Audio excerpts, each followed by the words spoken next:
In honor of the Islamic holy month of Ramadan, let's all take a few minutes to understand the role and impact of fasting in Islam. The Arabic word for fasting is Sawm. It's derived from a Syriac term meaning to abstain. However, in its religious context, Sawm refers specifically to Islamic fasting as prescribed in the Quran and the hadith. Sawm is especially associated with Ramadan, the 9th month of the Islamic lunar calendar.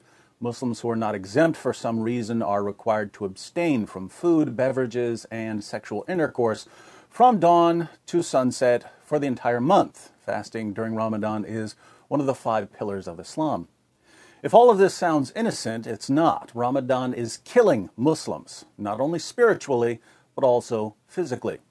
CNN reports, though the month-long season is associated with deprivation, overeating is common practice once the sun goes down. In many hospitals in the Gulf states of the Middle East, the holiday means a sharp rise in inpatients. Among the causes of this rise in inpatients are heat stress due to dehydration, an increase in traffic accidents, and noncompliance with medications due to disturbed eating and sleeping habits. Crime rates also increase in many areas during Ramadan. Amman News declares, in addition to fights, negative phenomena increase during the month of Ramadan, including traffic accidents, home robberies, purse snatching in public, and begging, according to security sources. The Social Defense Department at the Ministry of Social Development arrested 26 beggars during the first week of Ramadan. There has also been an increase in residential fires, particularly in the few hours before iftar, fast-breaking time, caused by misuse of cooking gas cylinders and increased electricity usage. But the main source of Ramadan-related health problems is gluttony. The CNN report continues. In recent years, the region has witnessed an increasing struggle with obesity and diabetes.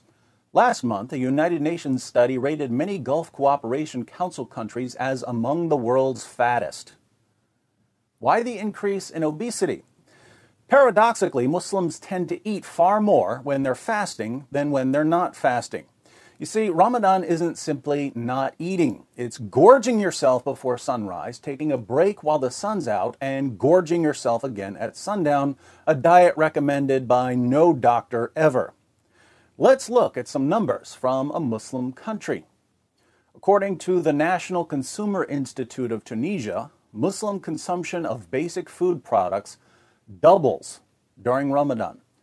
Milk consumption goes from less than a liter per person in other months to around 2 liters per person during Ramadan.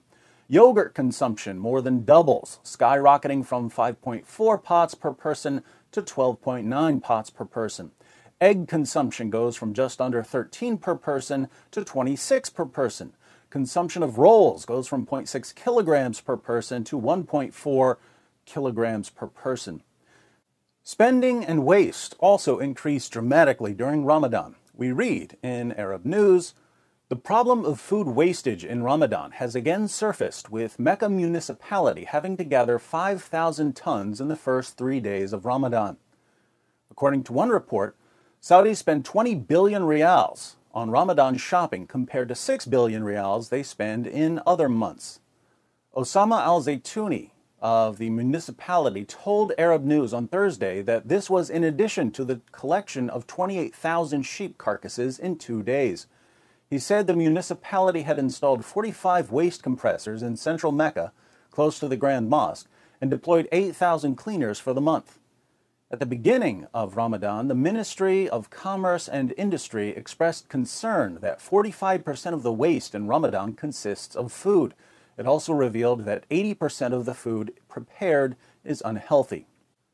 So why do Muslims eat more and spend more and waste more when they're fasting than when they're not fasting? Why put a mask of piety on gluttony and excess?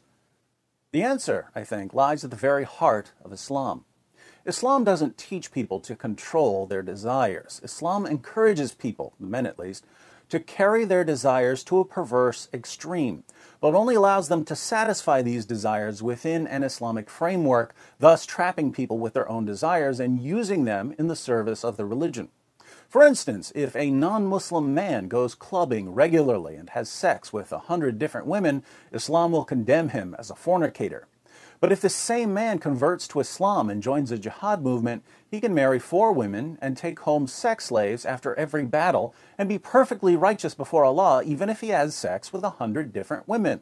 Notice, same desire in both cases, sex with lots of women, but one is acceptable and the other is unacceptable, based on whether it's advantageous to Islam. Likewise, if a psychopath goes on a killing spree, brutally murdering men, women, and children, he's surely going to hell, according to Islam. Unless, of course, he's killing men, women, and children in a terrorist attack for the sake of Allah, in which case his violent massacre will earn him a one-way ticket to paradise. The psychopath wants to kill either way, but Islam provides the framework for pleasing Allah while satisfying the desire. According to Muslim sources, the tribes of Mecca were violent, lascivious, and gluttonous. Muhammad didn't change their behavior when he forced them to convert to Islam. He made their desires even more extreme and presented them with only one way to satisfy them. And when you can take the lowest, most animalistic part of people and convince them that it's the best part of them and that they're serving God by killing and raping and shoveling food into their mouths, you've just made yourself an army.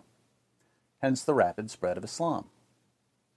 Should we be surprised that Ramadan is a month-long series of gluttonous feasts that Muslims call fasting and view as one of their highest religious duties? Not at all. When Muhammad's your prophet, you don't have someone who can give sight to the blind or raise the dead. You only get one miracle. Behavior that's normally regarded as selfish or harmful is miraculously transformed into the will of God.